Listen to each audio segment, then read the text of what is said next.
નમસ્કાર. હું મેકા ગોવર્ધન રેડ્ડી. રાજકારણ એ શું છે? મોટાભાગે તો સત્તાની રમત જ લાગે છે, ખરું ને? પણ શું એ ખરેખર જ છે? કે પછી એ લોકોની સેવાનું એક માધ્યમ છે? ચાલો, આજે આપણે રાજકારણને આ જ દૃષ્ટિકોણથી જોઈએ. આપણે શાસનના હૃદયને સમજવા પ્રયત્ન કરીશું અને આપણો કેસ સ્ટડી છે ગુજરાતનો અસારવા મત વિસ્તાર.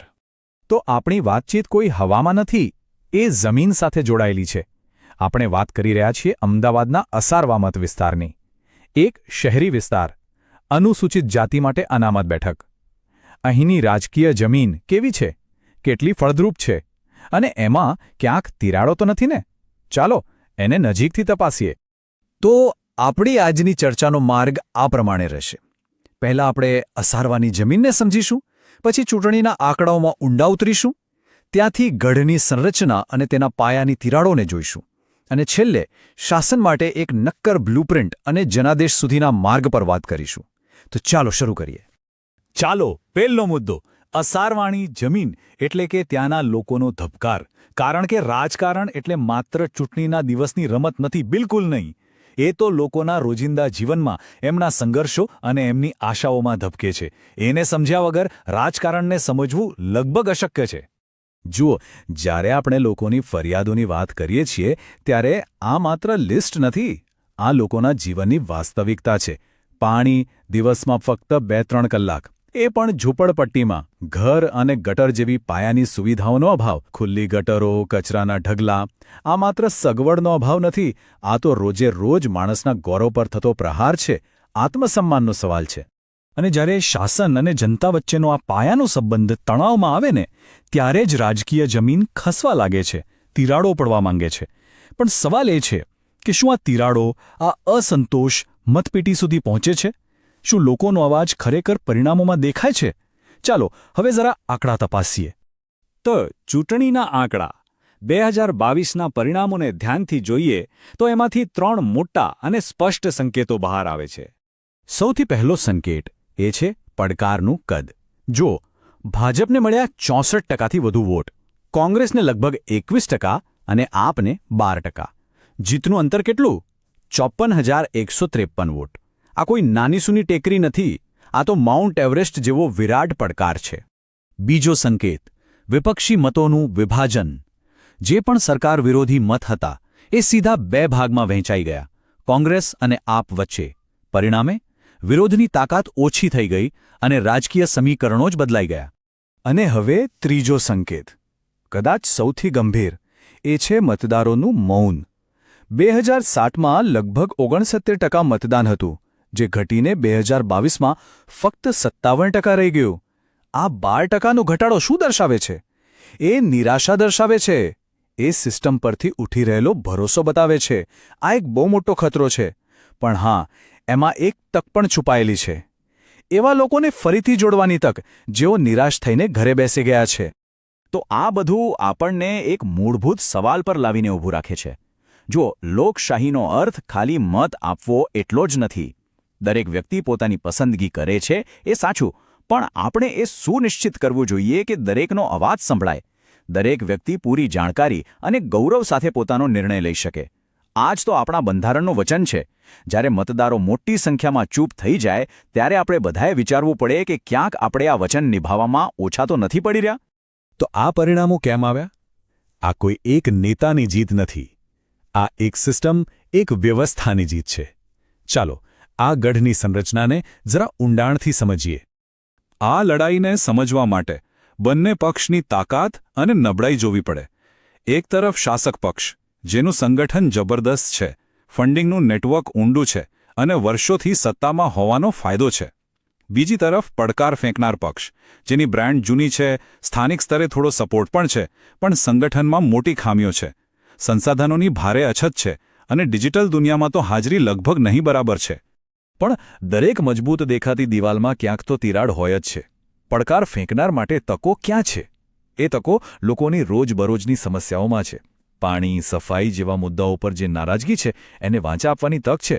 જે યુવા મતદારો હજુ સુધી જોડાયા નથી એમને જોડવાની તક છે. સામાજિક ન્યાય અને મૂળભૂત અધિકારોની એક નવી સકારાત્મક વાત રજૂ કરવાની તક છે. અને આ જે તિરાડોની આપણે વાત કરી રહ્યા છીએ એ કોઈ એક દિવસમાં નથી પડી. આ એક લાંબી પેટર્નનો ભાગ છે. ભવિષ્યમાં શું થઈ શકે એ સમજવા માટે ભૂતકાળને જોવો બહુ જ જરૂરી છે. ચાલો 20 વર્ષના આંકડા પર એક નજર કરીએ. આ જુઓ, આ માત્ર આંકડા નથી, આ એક આખી કહાણી છે કોંગ્રેસના વોટ શેરની. 2007માં લગભગ 39% સાથે જે પક્ષ ટોચ પર હતો એ 2012માં 33% પર આવ્યો, 2017માં 28% પર અને 2022માં તો 21%થી પણ નીચે. આ ધીમું પણ સતત ધોવાણ છે, એક મોટી ચેતવણી. અને આ ધોવાણનું એક મોટું કારણ દલિત મતોના સમીકરણમાં રહેલું છે. એ સમજવું બહુ જરૂરી છે કે દલિત મત કોઈ એક વોટ બેંક નથી. એ અનેક પેટા જૂથોમાં વહેંચાયેલો છે અને ઘણો અસ્થિર છે. આ જ અસારવાનું અસલી યુદ્ધક્ષેત્ર છે. જે કોઈ આ મતને એક કરી શકશે, જીત એના પક્ષમાં જ જશે. સારું, તો અત્યાર સુધી આપણે સમસ્યાઓ જોઈ, એનું વિશ્લેષણ કર્યું, નિદાન થઈ ગયું. હવે વાત કરીએ ઉપચારની. આટલા મોટા પડકારને પહોંચી વળવા માટે શું કરવું જોઈએ? એના માટે એક સ્પષ્ટ કાર્યરચના, એક બ્લુપ્રિન્ટ જોઈએ. આ બ્લુપ્રિન્ટ છે ચતુર્મુખ સિદ્ધાંત, એટલે કે 4 મોરચા પર એક સાથે કામ.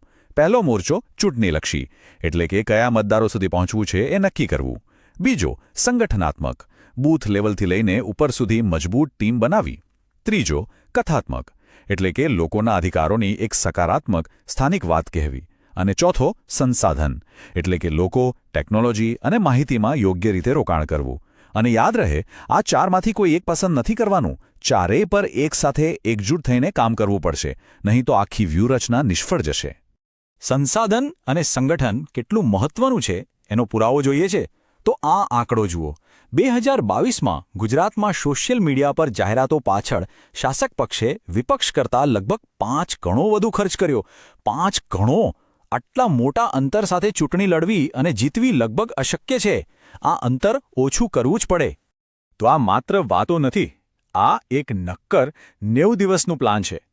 પહેલા 60 દિવસમાં સંગઠનને ફરીથી જીવંત કરવું, પછીના 30 દિવસમાં લોકો સુધી સંદેશો પહોંચાડવો અને એમને જોડવા, છેલ્લા 15 દિવસમાં સઘન સંપર્ક અભિયાન ચલાવવું અને અંતિમ દિવસોમાં મતદારોને મતદાન મથક સુધી લઈ જવાની વ્યવસ્થા કરવી. એકદમ સ્પષ્ટ સ્ટેપ બાય સ્ટેપ પ્લાન.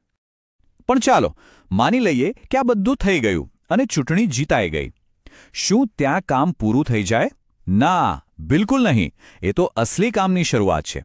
પડકાર છે પ્રચારની શાસનમાં ફેરવવાનો. ચાલો હવે જનાદેશના આ અંતિમ અને સૌથી મહત્વના માર્ગને સમજીએ. તો પ્રચાર અને શાસન વચ્ચેનો પુલ કેવી રીતે બને? એનો એક રસ્તો છે ફરિયાદ SLA, એટલે કે સર્વિસ લેવલ એગ્રીમેન્ટ. આનો અર્થ શું? બહુ સરળ. સરકાર એક નીતિ તરીકે વચન આપે કે પાણી, ગટર, સફાઈ જેવી પાયાની ફરિયાદોનો ઉકેલ એક નક્કી કરેલા સમયમાં પારદર્શક રીતે કરવામાં આવશે. આ કોઈ ચૂંટણીનો વાયદો નથી, આ શાસનની ગેરંટી છે. આનાથી જ લોકોનો ભરોસો પાછો આવે છે. અને આ ભરોસો માત્ર સેવાઓથી નથી બનતો, એ લોકોના સન્માનથી બને છે. ખાસ કરીને આજના ડિજિટલ સમયમાં ભારતનું જે ડેટા પ્રોટેક્શનનું માળખું છે એ સંમતિ અને ઉદ્દેશ્ય પર આધારિત છે. મતલબ કે લોકોની માહિતીનો ઉપયોગ એમની પરવાનગી વગર ન થઈ શકે. આપણે લોકોની માહિતીને એટલા જ સન્માનથી સાચવવી જોઈએ જેટલા સન્માનથી આપણે એમના મતને સાચવીએ છીએ. બંનેમાં વ્યક્તિના ગૌરવનો સવાલ છે. તો અંતે આ સમગ્ર વિશ્લેષણનો સાર શું છે? સાર એ છે કે જનાદેશ જીતવાનો રસ્તો માત્ર ઉત્સાહી ભાષણોમાંથી નથી પસાર થતો. એનો પાયો છે વ્યવસ્થિત કામ, ડેટા આધારિત વ્યૂહરચના અને લોકો પ્રત્યેની સંવેદનશીલતા. શાસન એ સત્તા ભોગવવાની જગ્યા નથી, એ સેવા કરવાની જવાબદારી છે. અને સાચું પરિવર્તન ત્યારે જ આવે છે જ્યારે રાજકારણનો ઉદ્દેશ્ય લોકોના જીવનને બહેતર બનાવવાનો હોય. જો તમે લોક કેન્દ્રિત નેતા બનવા અને તમારા મત વિસ્તારને આગળ લઈ જવા માંગો છો તો blueprintstrategies.ai પર mgr@blueprintstrategies.ai પર સંપર્ક કરો અથવા 08042041600 પર કોલ કરો. રાજનીતિથી પરે એક ઉદ્દેશ્ય.